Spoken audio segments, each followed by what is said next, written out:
We are going for a walk. We're walking with the church family today. All bundled up. Go!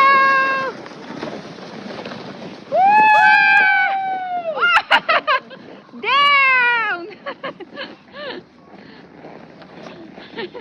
By the way, it's 2 in the afternoon here and the temperature is 10 degree Fahrenheit. So that's equivalent to negative 12 degrees Celsius. Hold on to your side! Don't fall! Don't fall! Oh my gosh, she's gone! She's frozen!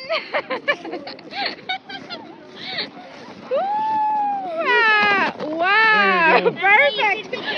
So kung makikita nyo guys yung mga puno dyan, spruce trees din yan pero ang lalaki compared sa Christmas tree na naputol namin. So ito mga matatanda na kahoy na.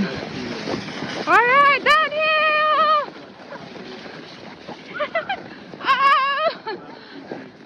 Ito yung view sa taas ng mga matataas na spruce trees.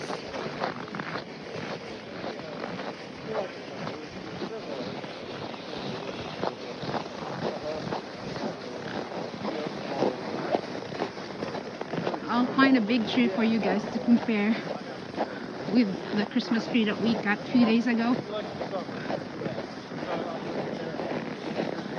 Like this one is huge. Oh, that one is huge right there. Ayan, may punong malaki. Ang laki. Ayan. Naputol dahil sa hangin. Usually yung mga ganyan dahil sa hangin.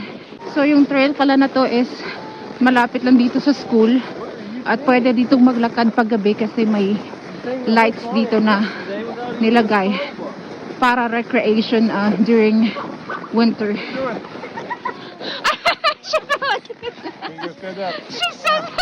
So sa trail na to, ito yung switch para sa mga ilaw. So on siya for 1 hour and 15 minutes and then if matapos na yung 1 hour and 15 minutes, mamamatay siya ulit. So pwede mo ulit i-push yung button para malight ulit yung trail na to. So ganito dito pag malamig. Malamig kita mo pag nagsasalita. Naglumalabas yung steam sa mga bunganga nila.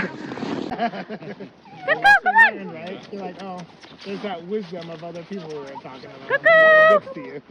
Yay! Good job, Derek! Oh, I'm glad you did that. My phone. Kids are gonna slide. Right here, Zari. Right here. Alright! Ellie is like getting ready. Hang on tight! Woo!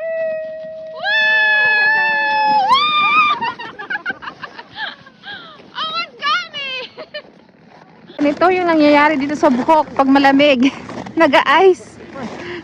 Look! His fur hat is frozen too. Blue's beard is frozen. Kinulang pa kami sa aming walking doon sa trail ngayon. Tapos dito naman kami sa may river. Delta River. Stop lang pala sila para to take pictures. Ayan ang view ng Alaska Range. Riverbed yan yung makikita nyo yung malapad dyan. Parte yan ng ilog. Walking kami ulit, pero gusto ko lang i-share sa inyo yung pipeline dito. Yan yung pipeline, makikita nyo yung malaking pipe na yan. Dumadaan dyan yung crude oil. So, iyan is galing from Prudhoe Bay sa very northern part of Alaska. Tapos yung oil dumadaan dyan papuntang Valdez, which is to the south of Alaska. Bumalik kami dito, naglakad-lakad din kami dito ng nakaraan. Pero yung kasama namin is iba na this time. Si ibang church family namin. At lumubog na yung araw. Mag 3:30 na dito ng hapon. Pero medyo maliwanag pa din naman kasi nasa likod na ng kabundukan yung araw. Oh, he found a salmon! You taking it home? What is that? A dead salmon. Have you seen a dead salmon? Yeah! It's the fish. Yeah, it's a dead fish. It's cold. It's 9 degree above. Nafe-feel ko sa kamay ko. May tatlong umiilaw na we don't know kung ano yun. 3 helicopters maybe. Is there an eagle right there? Yeah.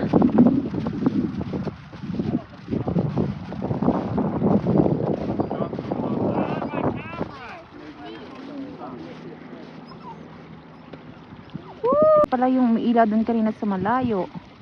Yan yung isa. Yun yung isa, dalawa, tatlo, apat. Mga Chinook daw or planes. I think those are military planes. I think to Para maging warm pala dito, nag-wear ako ng fur na headband. Tapos 3 layer yung damit ko. 2 long sleeve shirt, isang coat, no pants, and winter boots.